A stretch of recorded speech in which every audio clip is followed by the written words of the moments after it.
Welcome to Orchid Time. Today I'd like to show off my Phalaenopsis orchids, most of which are in bloom right now. Most of my Phalaenopsis are Noids, with the exception of Valschilleriana right here. But that's okay. They're beautiful and they cheer me up, and hopefully they will cheer you up as well. Let's look at them in detail. This is a Phalaenopsis Noid with bright magenta flowers. This is actually my first orchid, which I've had for 3 years now, which I got from a garden center's clearance orchid area because it was almost done blooming. And it is the orchid that started it all. As you can see, it is bright magenta and produces fairly large sprays of flowers. The lip is red and there is some yellow speckling, or well, there are some yellow areas with magenta speckling on the bottom petals. This orchid was pretty much the perfect first orchid. It is very easygoing, as many of these highly engineered hybrids that are sold in like grocery stores and garden centers tend to be. Very easygoing, very easy to care for, and very vigorous. It put up with quite a lot of incorrect care for the first year or so that I had it, and bloomed beautifully like this in March every year. So it tends to produce this sort of large bloom display in March, then it takes about a month break and blooms again. The month break usually happens toward the end of May, and then it blooms again in summer for a total of almost 6 months of bloom every year, which is amazing. As you can see, the plant itself is quite large leaves. Here's my hand compared to the leaf. Large leaves, and it is leaning. Every year I try to, every time I repot, which is not annually, but every time I repot, I try to put it more vertically in its pot. And no matter how much light I give it, it tends to lean toward the light. So obviously this is not a terribly low light Phalaenopsis. You can't see it. I will lift this up so we can all judge me together. I have this planted in a cookie container, plastic cookie container, because I am out of large clear pots big enough to hold this plant.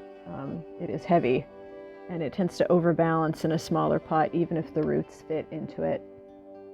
I do prefer to put Phalaenopsis into clear pots even though you don't have to, because I like to see the roots, and I like to verify that the plant actually needs water.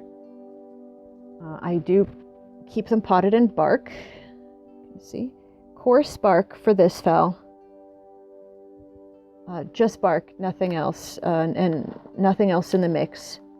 Although in the past I have used bark mixes with like perlite and similar additives, which work great.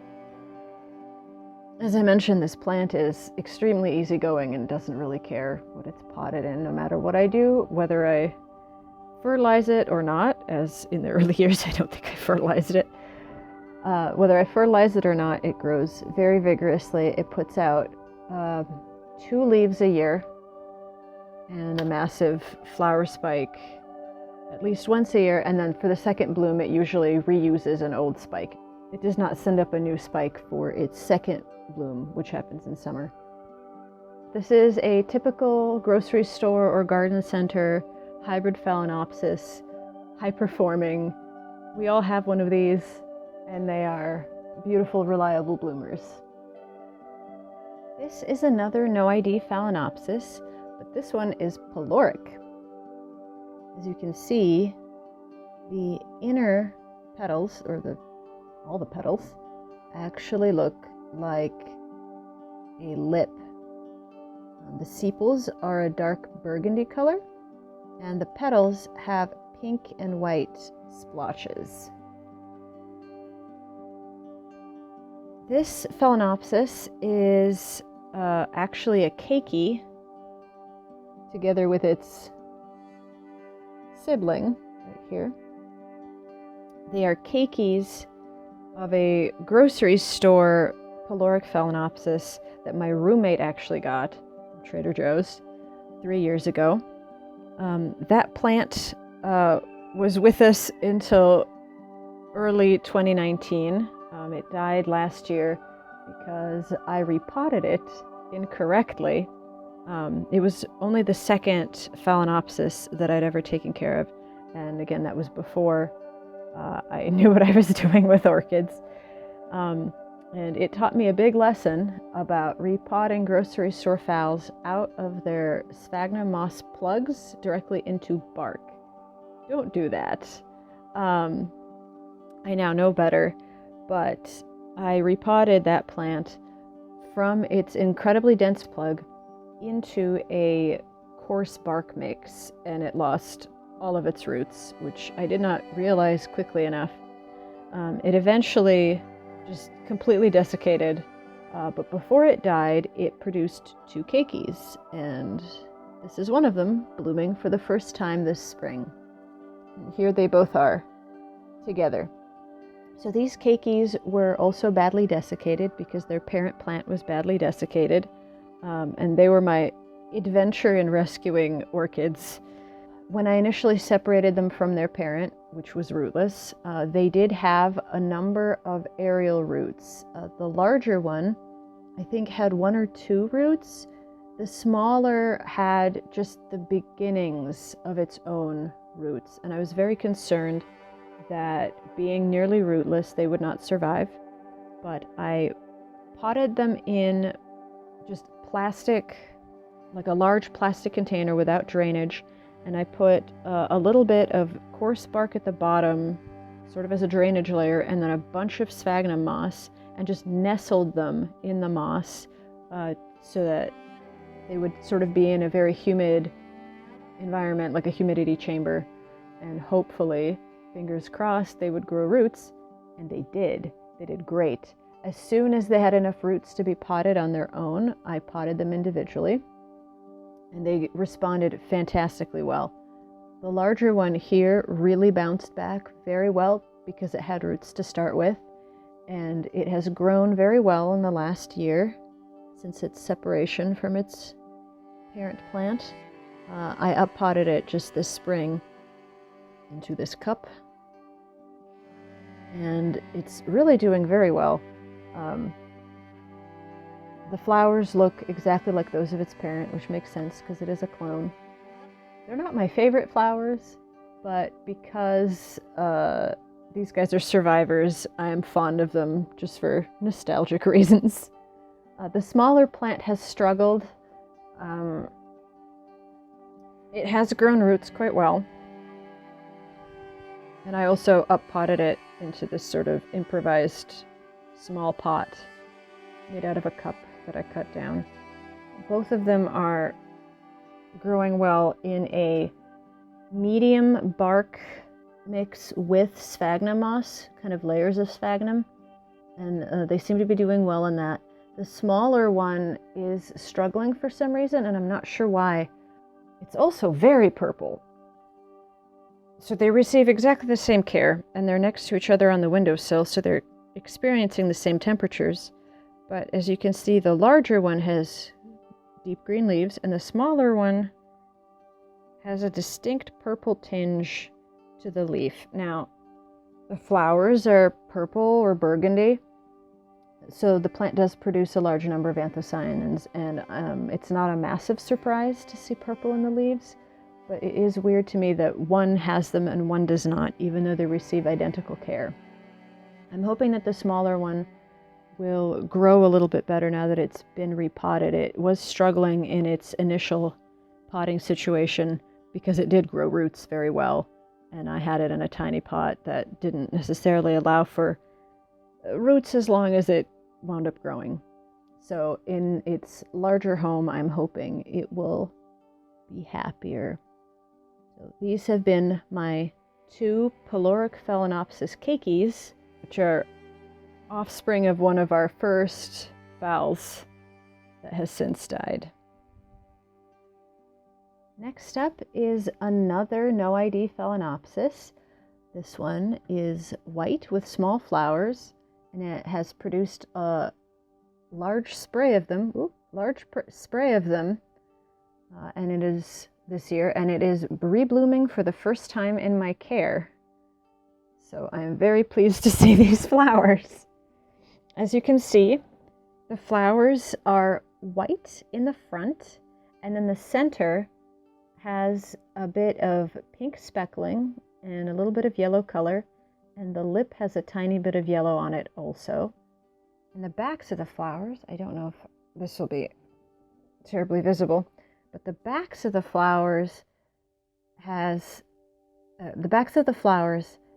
a little bit of pink on them, and the stems are pink. Very cute. And just a lovely spray of blooms. So as you may be able to see, and as I was turning it, you may have noticed that some of the flowers came out flawed. Like this one doesn't have the right number of petals. Neither does this one. And a few here and there are also either not fully open, or the petals are either missing or really small. And I'm not sure what causes that. And if you know, please comment down below and let me know. I'm very curious about that. Because other than a few missing petals here and there, the bloom display is quite lovely this year. So this is a plant that I've had for 2 years. I got it in 2018 at the Botanic Gardens after show sale. My roommate actually grabbed this one because it was used in the Botanic Gardens display as a miniature phal and was being sold as a mini phal. And she was like, "Mini phal, we'll have plenty of space for that." And then it turned out that with proper care, this is very much not a mini plant. As you can see, the first leaves that it had are small, but with proper care, the leaves are quite a bit bigger. Here is my hand. Here is the leaf. So this is more of a medium-sized Phalaenopsis with small flowers. They're not fragrant, but they are delightful. Other than being quite a bit bigger than we signed up for and struggling with some pest issues, that's the one downside of the Botanic Gardens after show sale, is the plants have been packed together and they've come from all over, and they do tend to be stressed. So you may have some pest issues, which is a thing to watch out for if you get plants from the after show sale. So it had some pest issues when I first got it. It had, I think, both mealybugs and scale at one point. But luckily I am pretty good at dealing with both of those issues, and I was able to clear those up. And once I got rid of the pests and repotted it, the plant just took off. And the potting medium that it's in, which is what I sort of figured out in the last year after I lost my poor Polaric phal. So the mix that works well, especially if you're transitioning from a dense sphagnum plug, is, so for a smaller plant, medium bark mix with sphagnum mixed in. And I like to use a bit of sphagnum on the top so that emerging roots don't desiccate and they have something to keep them moist, and like a little bit of humidity as water evaporates from the top dress of sphagnum. That is what works well in my area, and that is what this plant loves. So it will absolutely need uppotting soon, I think. So very much not a mini plant. It's gonna, I think, eventually require quite a large pot. But if it continues producing bloom sprays like this, I guess I don't mind. So, no ID, white, supposedly mini Phalaenopsis. This is another no ID Phalaenopsis. This one is not in bloom, but I wanted to introduce it anyway because I got it at about the same time as the white one that I just showed you. This one is also from the Chicago Botanics After Show sale, also a mini Phalaenopsis. This one actually is a mini Phalaenopsis. It doesn't bloom quite this early in spring though, so I don't have a flower to show you yet. This one usually blooms in early summer with a small pink flower, and I will put up a picture of what that looks like so you can see. Very small, tiny, cute pink and white flowers, very dainty looking. This plant also has come a long way because it also had pest issues when I got it, and it struggled with some root loss after I initially repotted it, even though I used my new bark and sphagnum mixture idea to transition it from its tiny sphagnum plug. But it still suffered with some root loss over winter. And it has rebounded beautifully. It has grown quite a few new roots, and it is growing them again now. It is still in a mixture of medium bark and sphagnum. There's quite a few leaves. This leaf damage here happened when I was out of town, but I believe it is from the edge of the cart that this plant used to live on smacking into the window when one of our cats decided to jump onto it hunting birds outside of that window. So it happens.